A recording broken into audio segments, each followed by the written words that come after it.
Bueno, buenos días, hermanos. Dios les bendiga en esta hermosa mañana. Hoy vamos a continuar con nuestro estudio en la carta a los romanos y en esta ocasión vamos a estar hablando sobre el tema buenas noticias. Amén. Así que le voy a pedir que me acompañe al libro de Romanos en el capítulo 1 del verso 2 al 4. Amén. Con la ayuda de Dios, en esta mañana vamos a pedir que nos dirija, que nos guíe. Padre, te damos gracias por tu amor y tu misericordia, por tu fidelidad, por tu infinita bondad a nuestras vidas. Te pedimos que nos dirijas, Señor, en lo que es el estudio de tu palabra, que seas tú, Señor, hablando a tu pueblo, Señor, en el nombre de Jesús. Permítenos experimentar las grandiosas bendiciones que trae estudiar esta carta, Señor, que ha traído tanto, Señor, despertar a generación en generación, a pueblos, naciones, Señor. Y te pedimos que nos hagas portadores de estas buenas noticias en el nombre poderoso de Jesús. Amén. Amén. Bien, con la ayuda de las redes sociales en nuestros días, hermanos, debería de estar fluyendo la información más certera, más fidedigna, más rápido, de manera que pudiera traer paz al corazón herido, al corazón quebrantado, al corazón desesperado, al corazón que se siente agotado, abatido, que incluso en algunas ocasiones pudiera estar con el deseo de abandonar la carrera o de quitarse la vida. Se supone que con la ayuda de la tecnología, de las redes sociales, debería de estar siendo de esta manera. Pero bueno, desgraciadamente basta con ver un momento a nuestro alrededor para darnos cuenta que no sucede así, no es así. Bueno, por otro lado tenemos también los mismos cristianos, miembros de las iglesias, personas que ya deberían de estar asimilando cada una de estas cosas, siguiendo este patrón de conducta que sigue la iglesia o que sigue el mundo naturalmente. Nosotros como cristianos deberíamos de estar compartiendo buenas noticias, no compartiendo toda la basura informática que hay en las redes sociales. No lo digo con dolo, sino porque realmente mucha de la información que está en las redes sociales no es real, no es fidedigna, pero más sin embargo nosotros como cristianos también la hemos estado compartiendo a través de nuestras redes sociales, de nuestras plataformas, y deberíamos de tener cuidado. Nosotros fuimos llamados para compartir buenas noticias.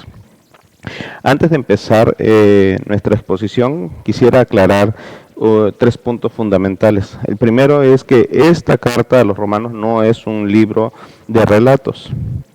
No es como el libro de los Hechos, que el libro de los Hechos menciona varios relatos y que de varios acontecimientos. La carta a los romanos no, es una carta. Y como tal, esta carta fue establecida con un propósito, con un objetivo específico y también con algunos motivos generales o propósitos generales. La tercera es que algo que tenemos que entender es la manera en cómo está estructurada esta carta. Primero vamos a compararla con los formatos de cartas del día de hoy. Las cartas del día de hoy, primero está redactada de manera que primero ponemos a la persona a quien va dirigida esta carta, ¿verdad? Luego le hacemos saber cuáles son nuestras inquietudes, qué es lo que queremos saber y en fin, todo esto. También al final ponemos el remitente, atentamente fulano de tal, atentamente Rubén Felipe, ¿verdad? O X persona, dependiendo de quién la escriba. De hecho, hoy como en día las cartas ya están pasando de moda precisamente por las cuestiones de las redes sociales. Pero la carta a los romanos podemos entender que realmente es diferente, tiene otra estructura. Primeramente se pone el remitente en las cartas del antiguo, en el antiguo Israel, o más bien en la antigua Palestina. Primero se ponía el remitente, el remitente, la persona a quien le enviaba.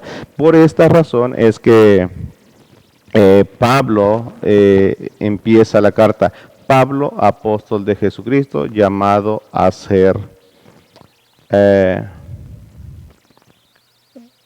perdón, ah, Pablo, siervo de Jesucristo, llamado a ser apóstol, apartado para el Evangelio, que era lo que examinábamos la semana pasada. Entonces, nosotros podemos observar que realmente la estructura de la carta a los romanos es un poco diferente a cómo se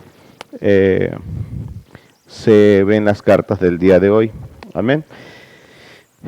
Bien, la semana pasada, después de que presentara Pablo, o de presentarse Pablo a sí mismo como el predicador de las buenas noticias de parte de Dios, de acuerdo como lo mirábamos en el verso 1, en el verso 2, Pablo pasa a hablar de las promesas de las buenas noticias y también de quién personifica esas buenas noticias. Y es lo que vamos a estar hablando en el verso 2 y en el verso 3 y el verso 4.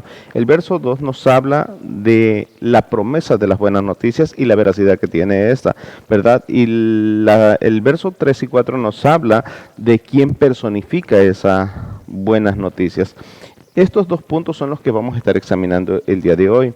Así que vamos a ver la promesa de las buenas noticias. Cuando Pablo dice, para poder entender esto tenemos que pasar al verso 1 que examinamos la semana pasada, y dice así: Pablo, siervo de Jesucristo, llamado a ser apóstol, apartado, observe, apartado para el evangelio de Dios que él había prometido antes por sus profetas en las Santas Escrituras.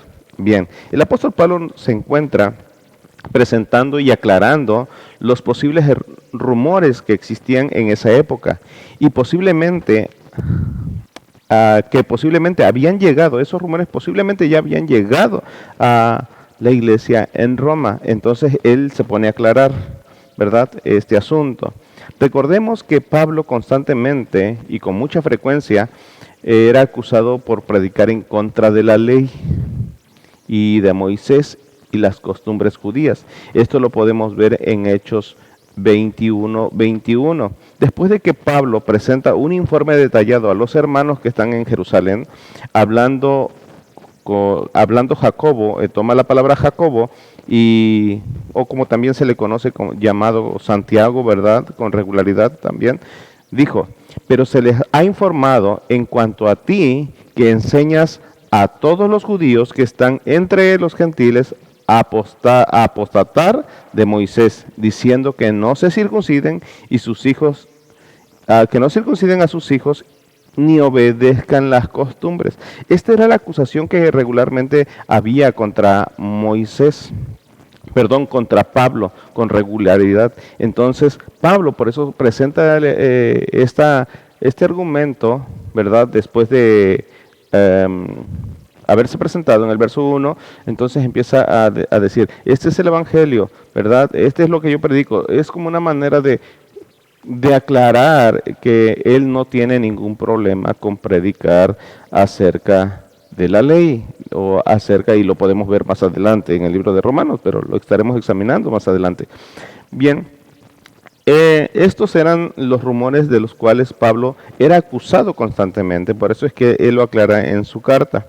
Y también referente a lo dicho en el Romanos 1, como referente al Evangelio de Dios, que él había prometido antes para sus profetas en las Santas Escrituras, también está aclarando que el Evangelio que él estaba predicando en ese momento no era producto de una idea ajena, no, o que fuera alguna doctrina contraria, o que fuera en contra de las costumbres que se estaban dando. No, cuando una persona tiene una concepción de que algunas cosas, que la ley ya pasó y que ahora estamos bajo la gracia y que tenemos libertad de hacer ciertas cosas, ha llevado una mala comprensión del Evangelio. De hecho, mismo Jesús aclaró en los Evangelios cuando dice que cualquiera que infringiera la ley o así enseñara a los demás, dice que sería condenado. Entonces tenemos que tener cuidado a la hora de nosotros tener una comprensión de la ley también. Amén. Bien, Pablo pone en claro que el Evangelio, del cual él es heraldo, ¿verdad? Y le ha sido encomendado, en el verso 2 dice, que había prometido antes por medio de sus profetas en las Escrituras. Él está aclarando que este mismo Evangelio que él estaba presentando y del cual era culpado de que él con regularidad predicaba en contra. No, era el mismo evangelio que se había presentado antes en las Santas Escrituras, o sea, no era otro, era el mismo. Pablo pone en claro que el evangelio que él está anunciando no había empezado con el ministerio de Jesús, no, sino que se encontraba a lo largo de todas las escrituras pasando por el Pentateuco y los profetas, que es lo que hoy conocemos nosotros como Antiguo Testamento. La mayoría de los judíos de aquel tiempo se habían acostumbrado tanto a buscar la orientación religiosa en las tradiciones rabínicas que son las Santas Escrituras, ¿verdad? Eran vistas más como una reliquia sagrada que como una fuente de verdad. En otras palabras, ellos trataban muy reverentemente, de hecho lo siguen haciendo hasta el día de hoy, toman muy reverentemente lo que es la Torá o el Memorá. Lo toman muy reverentemente, pero no lo toman realmente, lo toman muy sagrado, muy santo, y eso está bien. Debemos tener mucho respeto hacia la palabra de Dios, ¿verdad? Pero no, ellos lo tomaban así y lo excedían, pero no lo tomaban realmente como que de ahí emanaba la vida. Como lo dice Jesús, ¿verdad? Escudriñad las Escrituras porque a vosotros os parece que ahí se encuentra la vida eterna. Nosotros debemos de respetar la palabra de Dios, sí, debemos de tener cuidado cómo tratamos y cómo nos referimos a ella, sí es cierto, pero debemos de verla como lo que es la palabra de Dios, la exhalación de Dios, el poder de Dios a través de su palabra. Amén. Incluso Jesús mismo, ¿verdad? Después de sus 3 años de enseñanza intensa, un curso intensivo que tuvo con sus discípulos, ¿verdad? Tenía que amonestar a ciertos discípulos de él, ¿verdad? Por tener la incapacidad de entender o creer las Escrituras. Mire, vamos a ir a Lucas capítulo 24 en el verso 25 y 27. Está hablando del suceso después de la resurrección, allí en el camino de Emaús. Y entonces, entonces les dijo, oh insensatos y tardos de corazón, para creer todo lo que los profetas han dicho. ¿No era necesario que el Cristo padeciera estas cosas y que entrara en su gloria? Y comenzando desde Moisés y siguiendo por todos los profetas, les aclaraba en todas las escrituras lo que de él decían. Observe que Jesús les llama la atención porque no comprendieron, porque no entendieron. O sea, después de 3 años de haber estado con ustedes, 3 años y fracción de haber estado con ustedes, todavía no entienden ciertas cosas, todavía no lo comprenden, todavía no llegan a entender que Moisés y las Escrituras, todo lo que se dice a través de los profetas, lo que dicen de mí, decía Jesús. Amén. Entonces Jesús lo reprende. Entonces, si Jesús reprendía a aquellos que estaban con él por no entender las Escrituras, por no examinar las Escrituras, imagínense aquellos judíos que no estaban tan cerca de él. Se ha calculado que el Antiguo Testamento contiene por lo menos 332 profecías acerca de Cristo, la mayoría de las cuales se cumplieron con su primera venida. El Antiguo Testamento está lleno de verdades que predicen y sientan los fundamentos para el Nuevo Testamento. Esto lo comenté en una escuela dominical, hermano.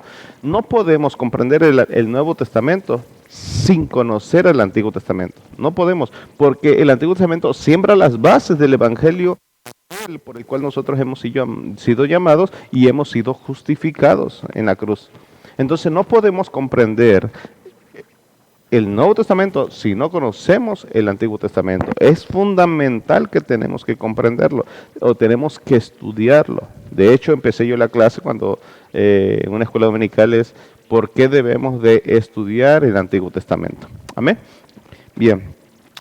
El Antiguo Testamento está lleno de verdades que predicen y sientan los fundamentos para el Nuevo Testamento. Jesús nos enseñó una sola cosa, Jesús nunca enseñó una sola cosa que estuviera desconectada o fuera o contrario al Antiguo Testamento. En Mateo capítulo 5, en el verso 17 y 18, Él lo pone en claro y dice, no penséis que he venido a abrogar la ley o los profetas. No he venido a abrogarla, sino a cumplirla. Porque de cierto os digo que hasta que pase el cielo y la tierra, ni una jota y ni una tilde pasará de la ley hasta que todo se haya cumplido. Es decir, todo lo que dicen los profetas, todo lo que anuncia la Escritura, todo lo que dice el Antiguo Testamento, todo lo que dice las Santas Escrituras, no pasará, el cielo no pasará sin que se cumplan, se complete todas estas cosas. Esa es la veracidad de la palabra de Dios y la cual habla de Jesucristo, el evangelio que Pablo estaba predicando. A lo largo de la historia tenemos evidencias que durante la historia de la iglesia, los judíos han resistido al evangelio, han disputado que al acoger el evangelio implica negar todo su legado, todo lo que ellos han aprendido, todo lo que ellos tienen por verdad.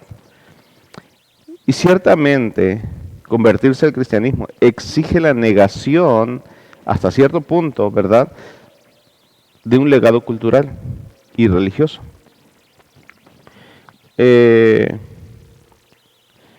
Pero la verdad, hermano, no es así. Observe, convertirse al cristianismo, si un judío se convirtiera al cristianismo, toma el evangelio como tal, como lo que es, le da derecho a heredar todo el legado que siempre le ha sido prometido por las Escrituras. Ellos, al no convertirse al cristianismo, al negar la veracidad y la divinidad de Cristo, lo único que están haciendo es que están resistiendo a la existencia del Mesías que ya vino. Entonces, vivir bajo el Evangelio le daría esa herencia, la gran herencia de recibir al Mesías de Dios, al Jesús prometido, que es el Mesías. Todo profeta judío profetizó directamente o indirectamente acerca del profeta por excelencia, Jesucristo. Todo cordero santificado santificado o consagrado ahí en el altar, hablaba de Cristo, de un cordero definitivo y eterno, que habría de ser sacrificado por los pecados del mundo. O sea, todos los corderos, los carneros, los holocaustos, los sacrificios que hicieron en el altar de bronce, ellos ahí en el altar de las ofrendas, todo eso apuntaba hacia Cristo. Y ellos, al negar el cristianismo, niegan eso. Niegan el sumo sacrificio del Cordero eterno. Aleluya. Al encarar frente a frente ese mismo asunto, el escritor de Hebreos abre su epístola declarando lo siguiente en el capítulo 1, verso 1 y 2. Dios, habiendo hablado muchas veces y de muchas maneras en otro tiempo, haciendo referencia al Antiguo Testamento, ¿verdad?, dice, a los padres por los profetas, en estos postreros días nos ha hablado por el Hijo. El autor de Hebreos está diciendo, lo que Dios mismo, habiendo hablado muchas veces por los profetas a nuestros padres, ¿verdad?, ahora nos está hablando por medio del Hijo.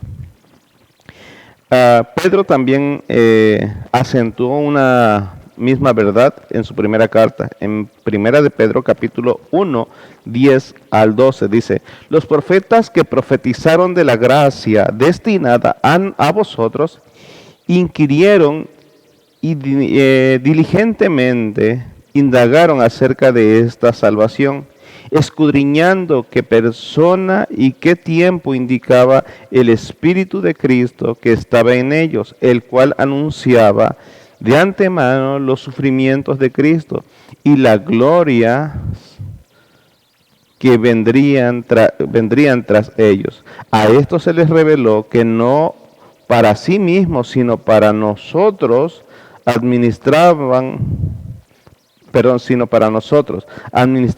las cosas que ahora son anunciadas por los que han predicado el Evangelio por el Espíritu Santo, enviando del cielo cosas en las cuales anhelan mirar los ángeles.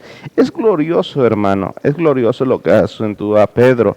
Pedro, una persona que de alguna manera era considerada del vulgo, pero que sin embargo, inspirado por Dios, tenía o recordaba este conocimiento que antes le había sido instruido y pone en claro cómo encaja perfectamente lo dicho por los profetas y cómo encaja perfectamente con Cristo, ¿verdad?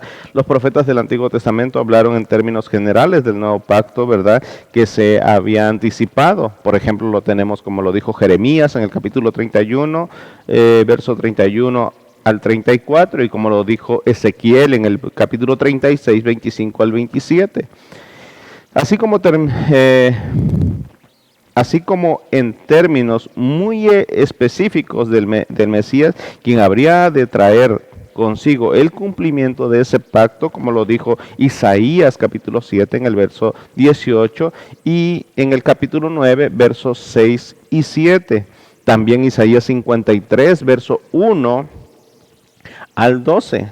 Está más que claro cómo Jesús viene a cumplir cada uno de estos acontecimientos y es el mismo evangelio que Pablo está predicando. No es ningún evangelio contrario ni ninguna otra doctrina, como lo mencionábamos al inicio de este punto, ¿verdad? Bueno, ahora veremos, estamos viendo cómo perfectamente Pablo está aclarando su argumento de manera que podemos ver que él no está predicando ningún otro evangelio y se lo está haciendo saber a la carta, en la carta a aquellos hermanos que estaban en la iglesia en Roma. Amén.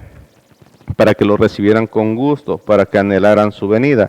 También tenemos la personificación. El segundo punto que nosotros logramos ver en este pasaje es la personificación de las buenas nuevas. En Romanos capítulo 1, capítulo 1, el verso 3 y 4. Ahora vamos a hacer una remembranza de todo de los otros versículos que hemos estado explicando o exponiendo.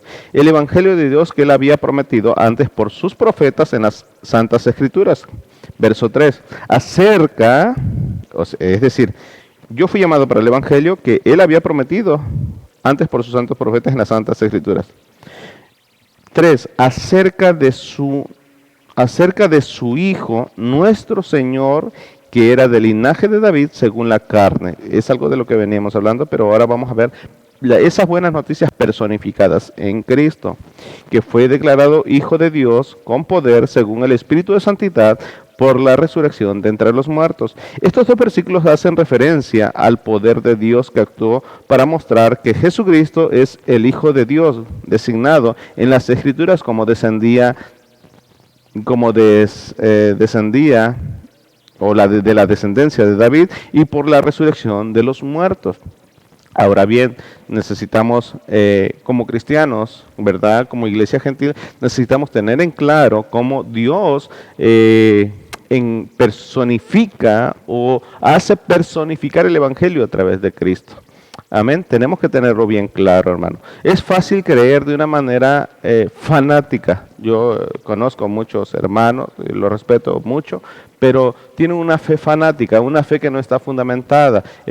Tú los cuestionas sobre su fe y ellos dicen, pues yo creo lo que creo y tú eres así, tú eres acá, o te eres inspirado por el diablo porque no puedes creerlo. No, eso es una fe fanática, hermano. Cuando tú tienes fundamento, cuando tú tienes un sostén, cuando tienes un cimiento en tu fe, entonces tú podrás sostener tu fe con pruebas verídicas. Amén. Aleluya. Es necesario que lo hagamos bien. Estos dos versículos hacen referencia al poder, como lo estaba mencionando. Es claro que en su humanidad Jesús nació al mundo como un descendiente legítimo del linaje de David, según la carne. De acuerdo a lo que nos dice Mateo capítulo 1, verso 6 y el verso 16, Lucas 1, 27 y Lucas 3, 23 al 31. Podemos ver en cada uno de esos pasajes la genealogía y la descendencia de Jesús, de manera que podemos observar con claridad que Jesús, de acuerdo, o más bien esa fue la participación y el propósito específico de José en la vida de Jesús, darle el nombre, el linaje para que fuera declarado como hijo de David, de acuerdo a lo establecido por las Escrituras. Por otro lado, también María en su participación y su enfoque específico, ¿verdad? Su función, su propósito en la existencia de Jesús es que ella era de linaje, de alguna manera lo podemos deducir por las formas en que se dan los parentescos. Ella era prima de Elizabeth, la esposa de Zacarías, aquellos que eran padres de Juan Bautista, entonces pariente de Jesús. Entonces, de alguna otra manera podemos deducir explícita e implícitamente que Jesús era hijo de María y que María le daba o le otorgaba el cierto sacerdocio a Jesús. ¿Por qué? Porque de alguna otra manera venía del linaje de Leví, amén, de la tribu de Leví. Bueno, Jesús, todo esto tiene un propósito, es a fin de cumplir las profecías, como lo dice Samuel capítulo 7, versos 12 y 13, segundo de Samuel capítulo 7, 12 y 13, Salmos 89, 3 al 4, el Salmo 19, el 24, Isaías 11, 1 al 5 y Jeremías 23, del 5 al 6.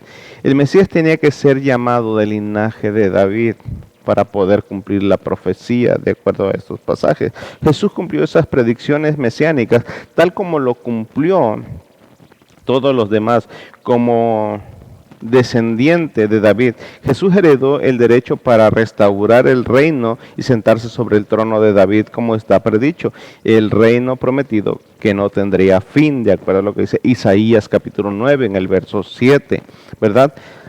La segunda persona de la Trinidad, como lo es Jesús, nació dentro de una familia humana y participó de todos los aspectos de la vida humana, valga la palabra, como el resto de la humanidad, identificándose como una raza humana caída y al mismo tiempo viviendo sin pecado, como lo dice Filipenses capítulo 2, verso 4 al 8.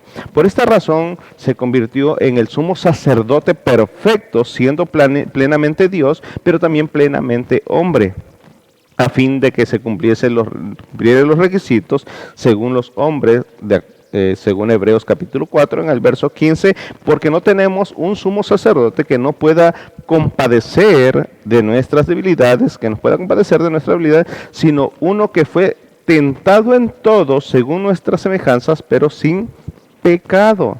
Podemos ver ahí el poder que tenía Jesús y la santidad en la cual él se movía, de manera que él pudo presentarse a sí mismo como el Cordero justo para pago de nuestros pecados.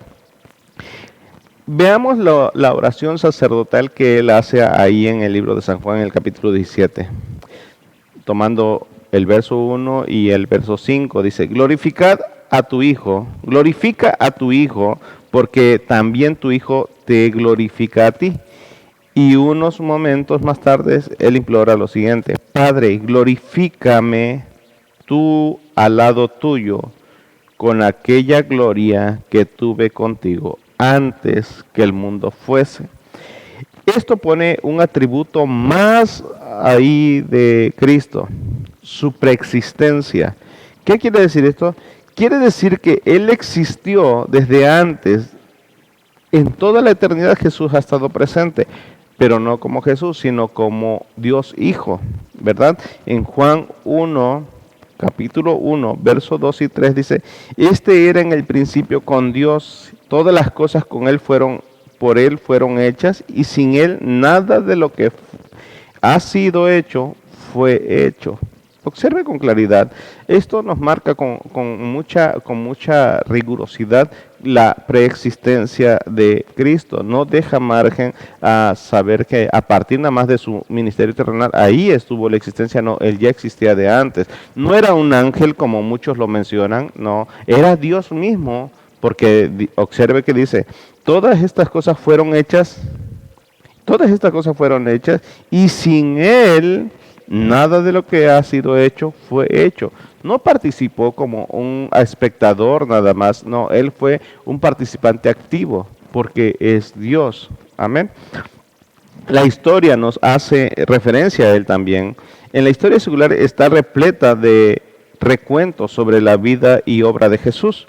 En el antiguo, en Palestina, perdón, había un historiador romano llamado Tácito. Reportó escribiendo alrededor del año 114 después de Cristo, es decir, unos 5 o 10 años, entre 5 a 10 años después de que el apóstol Juan viviera. De hecho, se puede considerar que pudieran haberse conocido o sabido, vivido en la misma época. Jesús él decía lo siguiente, Tácito decía lo siguiente: Jesús fue el fundador de la religión cristiana y que fue condenado a muerte por Poncio Pilato durante el reinado de el emperador Tiberio. Esto lo dice Tácito, es un historiador romano. También Plinio el joven escribió una carta al emperador Trajano acerca del tema de Jesucristo y sus seguidores.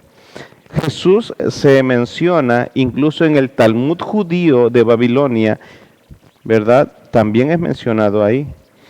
En el año 90 después de Cristo, antes de que el apóstol Juan escribiera el libro de Apocalipsis, el conocido historiador judío llamado Josefo, que es el que más ha escrito, y por eso conocemos muchas de las cosas que sucedieron en esos tiempos, por medio de Josefo, escribió un breve bosquejo biográfico de Jesús de Nazaret, en el cual dijo lo siguiente: ahora hubo cerca de este tiempo un hombre sabio llamado Jesús, si acaso se permite llamarle hombre, porque él fue hacedor de obras prodigiosas, un maestro en todos los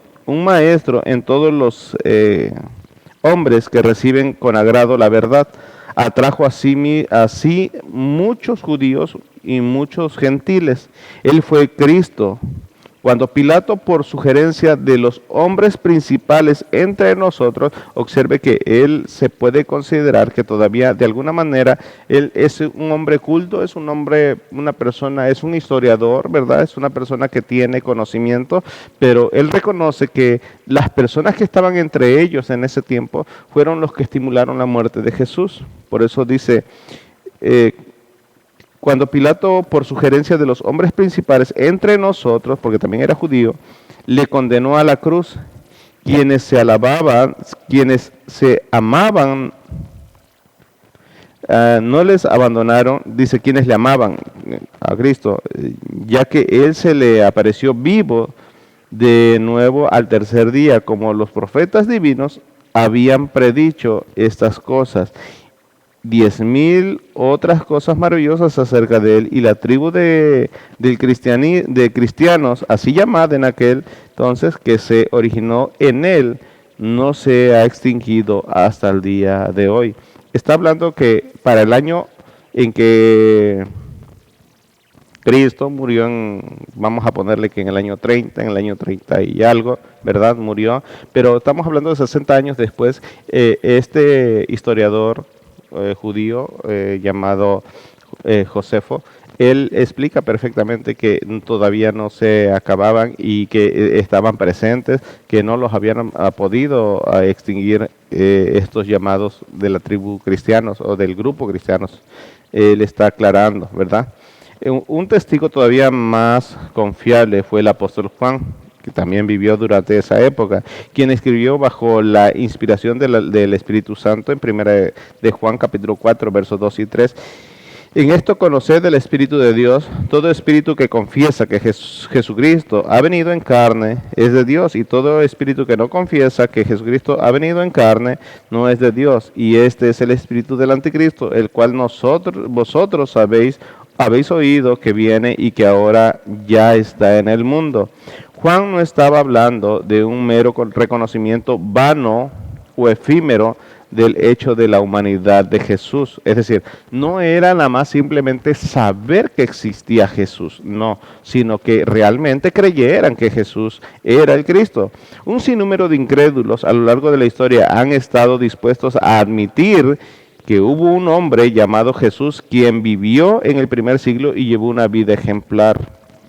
Sí, el deísta Thomas Jefferson creía en la existencia de Jesús como un hombre y su importancia para la historia de la humanidad, pero no creía en su divinidad como Jesús. Es decir, no, él creía que era un hombre de mucha influencia, él creía que era un hombre con mucho conocimiento, con una vida muy buena, una vida recta, pero no creía que él fuera Dios como tal. Él produjo una edición de la Biblia que fue eliminada, de la cual fue eliminada todas las referencias sobrenaturales que Jesús hizo. En consecuencia, los relatos de Jesús en los evangelios de Jefferson trata acerca de hechos y eventos meramente físicos, no muestra la plenitud de la divinidad de Cristo como tal al hacer los milagros. Obviamente, esa no es la clase de reconocimiento que demanda la palabra de Dios. Mucha gente puede contribuir con la obra, tener respeto hacia todo lo que tenga que ver con Dios, incluso demostrar cierto interés por la palabra, pero eso no es temor de Dios, porque temor de Dios incluye rendirse a Él y hacer su voluntad. Mire, mucha gente puede tener cierto interés, puede tener, e incluso hasta puede sentarse a escuchar una buena cátedra de evangelio, pero eso es una cosa. Una cosa es que realmente Dios esté moviendo el corazón de la persona y quiera mejorar, que sepa que está condenado y que quiere mejorar su vida con Cristo. Y otra es simplemente nada más asistir a una iglesia. Otra es simplemente nada más sentirse mal o exhibido de lo que ha vivido. No, una cosa es corregir su vida inspirado por Dios, no también por el razonamiento humano, sino realmente ser inspirado por Dios. Cualquier persona que ha tenido un encuentro con Dios no puede seguir viviendo igual, hermano. Pablo lo demuestra. Por eso es que estamos en la carta a los romanos. El apóstol Juan se está refiriendo a creer y aceptar la verdad de Jesús, vivir bajo su poder y su autoridad, tener presente que Él es el Cristo, el Mesías prometido, con el fin de tomar a los suyos y guiarlos a su reino. Esa es la verdad. Hermano, ese es el Evangelio. La grandiosa y excelente noticia de que Jesucristo, Dios, se convirtió en hombre, que pudo morir por todos los hombres como sacrificio sustituto perfecto de los pecados del mundo entero. Romanos 5:18, que lo estaremos analizando un poco más adelante, dice así: así que como por la transgresión de uno vino la condenación a todos los hombres, de la misma manera, por la justicia de uno vino a todos los hombres la justificación de vida. Porque así como por la desobediencia de un hombre, los muchos fueron constituidos pecadores, así también por la obediencia de uno, los muchos serán constituidos justos. La realidad es que todos los seres humanos, ¿verdad? Todos los seres humanos estamos condenados al sufrimiento y dolor, lloro y crujir de dientes por toda la eternidad. Mateo 8:12, Mateo 13:4, el 50 también, Mateo 22:13 y Mateo 24:51, Mateo 25:50, todos esos, hermanos, nos hablan de cómo, de hecho son 6 versículos en los cuales Jesús nos aclara perfectamente, nos indica que estamos condenados a esa eternidad sin Dios. Estamos determinados a vivir en una eternidad sin Dios por el simple hecho de no reconocerle como Señor y Salvador. Bueno, esa es la realidad del ser humano para todos aquellos que hemos nacido de mujer. No hay justo ni aun uno, dice la Escritura en el libro, igual en lo que estaremos viendo en el libro de Romanos. Pero la buena noticia, hermano, es que siendo condenado, estando condenado, no que haya sido condenado ya o que antes hubiera sido inocente, no, habiendo sido condenado desde antes de nacer, nosotros estamos destinados a una eternidad sin Dios, pero la buena noticia es que Jesús pagó el precio para que tú no fueras condenado con los injustos. La buena noticia es que el apóstol Pablo hace referencia en Jesús, es que Jesús vino a pagar el precio de nuestra condenación y esa buena noticia debe ser anunciada por la iglesia hoy. No andar compartiendo toda la basura que compartimos en nuestras redes sociales, en nuestras plataformas. No, si tú vas a compartir, hermano, una buena noticia, hazlo como Pablo. Comparte buenas noticias. Que el mundo fue condenado, pero que el mundo tiene salvación en Cristo. No compartas cosas que contradigan la palabra de Dios. Cada miembro de la iglesia debería tener bien definido lo que el evangelio es, las buenas noticias, de la misma manera como lo tenía Pablo. Hermano, tú y yo somos llamados a dar buenas noticias y que nuestras redes sociales, nuestros equipos, nuestras tecnología, aquello que Dios ha permitido que nosotros tengamos, hermano, no es para compartir malas noticias, no es para compartir chismes, no es para hacer mal uso de ellas. Pablo usaba la carta para compartir buenas noticias. Hoy tú y yo tenemos celulares, tenemos tablet, tenemos laptop, tenemos una plataforma en Facebook, tenemos una plataforma en YouTube, muchos tienen Instagram, ¿verdad? Tweet. Usémoslo, hermano, para compartir buenas noticias. Ya no tienes el problema de redactar una carta como lo hacía Pablo. Hoy Dios nos ha dado una excelente, muy excelente oportunidad de vivir en esta época, vivir en este tiempo en el cual nosotros podemos compartir el Evangelio de una manera más eficaz que en el tiempo. Solo lo único que necesitamos, hermano, es tener bien definido nuestro propósito, nuestro Evangelio, lo que creemos, y dejarlo que Él rija nuestras vidas. Hermano, que Dios te bendiga y que haya sido de bendición y que nos ayude a comprender. Pidamos a Dios que nos ayude a comprender el Evangelio de una manera veraz para tener los fundamentos claros. Señor, ayúdanos a serte fiel, ayúdanos a ser como tú, ayúdanos, Señor mío, a tener bien definido el Evangelio y ayúdanos, Señor mío. Cierra nuestras mentes, bocas, ojos, Señor, a malas noticias. Condúcenos, Señor, para compartir tu palabra. Las buenas noticias de que Jesucristo vino al mundo para salvarnos de nuestros pecados. Te damos gracias, Señor, en el nombre de Jesús. Amén. Amén.